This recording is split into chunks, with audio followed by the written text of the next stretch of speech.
अगर आपके भी जीभ में कुछ इस तरीके के पतले पतले दरार दिखते हैं जो कि अनकंफर्टेबल अनप्लीजेंट सा दिखाई देता है, कुछ लोगों के दरारें जो है वो बहुत ही बारीक से होते हैं, लेकिन कुछ लोगों में जो इसके गड्ढे होते हैं वो काफ़ी चौड़े होते हैं, बड़े होते हैं, जो कि कभी कभी खाने में बहुत ज़्यादा तकलीफ़ करते हैं, बर्निंग सेंसेशन फील कराते हैं।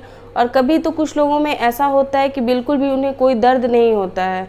तो इस वीडियो में इसी टाइप का जो टंग होता है, जिसको कि हम लोग फिशर टंग बोलते हैं, इसी के बारे में पूरी डिटेल्स में बताया गया है। बहुत सारे लोग तो ऐसे होते हैं जो कि बहुत ज़्यादा डर जाते हैं कि कहीं ये कॉन्टेजिनस तो नहीं है, एक लोगों से दूसरे लोगों में फैल तो नहीं जाएगा, क्या ये कहीं कैंसर तो नहीं हो जाएगा। इसके बारे में ही पूरे डिटेल्स में इस वीडियो में बताया गया है, इसलिए ये वीडियो काफ़ी ज़्यादा इन्फॉर्मेटिव होने वाला है आपके लिए। इसको बिल्कुल भी स्किप मत कीजिएगा। तो दोस्तों, कैसे हैं आप सब? मैं आपकी डॉक्टर ज्योति पांडे। इस वीडियो में मैं ये बताने वाली हूँ कि जो टंग होती हैं वो काफ़ी पिंक कलर की होती हैं, काफ़ी चिकनी होती हैं, लेकिन कुछ लोग तो ऐसे होते हैं जिनके अगर जीभ को आप ध्यान से देखेंगे तो उसमें पतले पतले दरारें दिखाई देती हैं, जो कि एक माइल्ड कंडीशन में इस तरीके से दिखाई देती हैं। लेकिन अगर किसी के सीवियर कंडीशन में अगर ये बढ़ जाती हैं तो ये काफ़ी दरारें जो होती है वो काफ़ी गहरी हो जाती है, जिसे कि देखेंगे तो काफ़ी अजीब सा दिखाई देता है। वो लगता है कि कहीं ये कैंसर की स्थिति में तो नहीं आ गया है। तो इस तरीके के जो टंग होते हैं इसे हम लोग साइंटिफिक भाषा में फिशर टंग, क्रैक्ड टंग, स्क्रॉटल टंग या फिर ग्रुप्ड टंग बोलते हैं।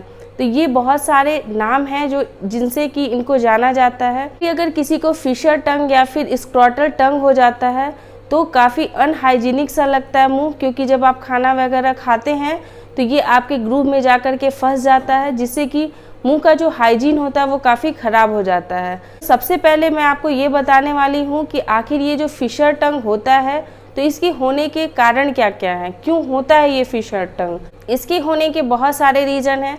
सबसे पहला रीज़न तो यही है कि अगर किसी को क्रॉनिक ट्रॉमा हुआ है, मतलब उसको अगर जीभ में बार बार बहुत सारे समय से अगर चोट लगता है तो ये फिशर टंग हो सकता है। सेकेंड, अगर किसी को न्यूट्रिशनल डिफिशियंसी है, जैसे कि अगर उसमें विटामिन B12 की डिफिशियंसी है या कोई भी B कॉम्प्लेक्स की अगर डिफिशियंसी है, फॉलिक एसिड की डिफिशियंसी है, आयरन या फिर जिंक की अगर कमी है, तो भी उनमें फिशर टंग देखने को मिलता है। अगर कोई अपना ओरल हाइजीन बहुत ही पुअर रखता है, अच्छे से अपने जीभ की सफाई नहीं करता है, तो फिर उन लोगों में फिशर टंग देखने को मिलता है। या फिर कुछ लोग ऐसे होते हैं जो कि बहुत ज़्यादा टोबैको को किसी भी फॉर्म में लेते हो, अगर लेते हैं तो उनमें भी फिशर टंग जो है वो हो सकता है। ऐसे इसका कोई स्पेसिफिक अभी तक कारण जो है वो पता नहीं चलने पाया है, ये फिशर टंग कुछ लोगों में क्यों होता है और कुछ लोगों में नहीं होता है। इसके लिए कोई भी एज ग्रुप जिम्मेदार नहीं है, किसी भी एज ग्रुप में फिशर टंग या क्रैक्ड टंग जो है वो दिख सकता है। किसी को अगर फिशर टंग हो जाता है तो फिर हमें कौन कौन से प्रिवेंशन जो हैं, कौन से बचाव जो हैं वो करने चाहिए।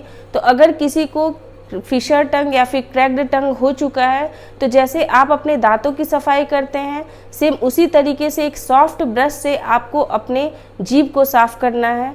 अच्छे से गुनगुने पानी में थोड़ा सा सॉल्ट को मिला करके अच्छे से गार्गल करते रहना है, जिससे कि अगर कोई भी फूड पार्टिकल आपके अगर फिशर में फंसे हुए हैं, अगर आपके जो फटे हुए जीभ हैं वहाँ पे अगर फंसे हैं तो वो अच्छे से आपके मुंह से बाहर निकल जाए, जिससे कि आपके मुंह का जो हाइजीन है वो अच्छे से बना रहे, आपके मुंह में बैक्टीरियल और वायरल फंगल का जो रेशियो है उसमें कमी न आए, बैलेंस बना रहे, जिससे कि आप में कोई भी और डिजीज़ होने के चांसेस जो हैं वो थोड़े कम हो जाए। जिसमें भी क्रैक्ड टंग होता है उनका जो ओरल हैलिटोसिस की जो प्रॉब्लम होती है, मुंह से स्मेल आने की जो प्रॉब्लम होती है वो बहुत ज़्यादा बढ़ जाती है। तो इसके लिए आपको आपका घर का माउथ वॉश होता है उसको आप इस्तेमाल कर सकते हैं। आप किसी भी चीज़ का इस्तेमाल कर सकते हैं, जैसे कि आप मिंट वाले माउथ वॉश बना के यूज़ कर सकते हैं, या फिर आप तुलसी पत्ता और पानी को अच्छे से बॉयल करके उसका जो माउथ वॉश बनेगा, जो नेचुरल माउथ वॉश रहेगा, उसका इस्तेमाल आप कर सकते हैं, जिससे कि आपके मुंह के जो ओरल हाइजीन है वो काफ़ी अच्छे रहेंगे। आप दिन में सौंफ का यूज़ कर सकते हैं, जिससे कि आपके मुंह में हैलिटोसिस की प्रॉब्लम जो है वो आपकी काफ़ी अच्छी हो सके। बहुत सारे लोगों का ये मानना है कि डाइजेस्टिव सिस्टम में अगर कोई प्रॉब्लम होती है तो फिशर टंग होते हैं। तो अगर आपका इस वजह से अगर फिशर टंग अगर हुआ है तो अगर आप सौंफ यूज़ करते हैं तो आपके डाइजेशन में भी काफ़ी इम्प्रूवमेंट होती है। तो उस वजह से अगर हुई होगी तो बिल्कुल ठीक हो जाएगी।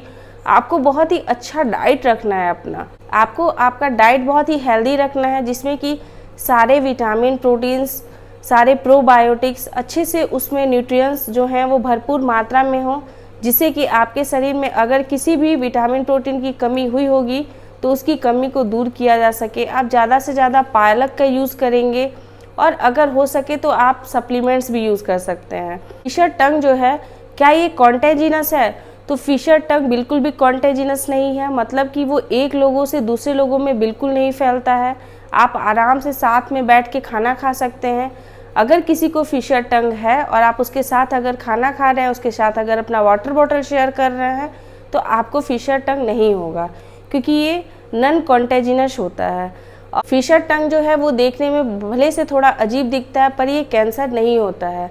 अगर किसी को फिशर टंग हो जाए तो कौन से ट्रीटमेंट है जो उनको लेने चाहिए? अगर किसी को स्क्रॉटल टंग, फिशर टंग अगर हुआ है और अगर वो अपने डेंटिस्ट के पास जाते हैं तो उनके डेंटिस्ट जो है सबसे पहले उनका ब्लड टेस्ट कराते हैं, जिसमें कि उनमें कौन कौन से विटामिन प्रोटीन्स की कमी है उसकी पहले अच्छे से जांच की जाती है। इसके अकॉर्डिंग उन्हें सप्लीमेंट जो है वो प्रिस्क्राइब किए जाते हैं।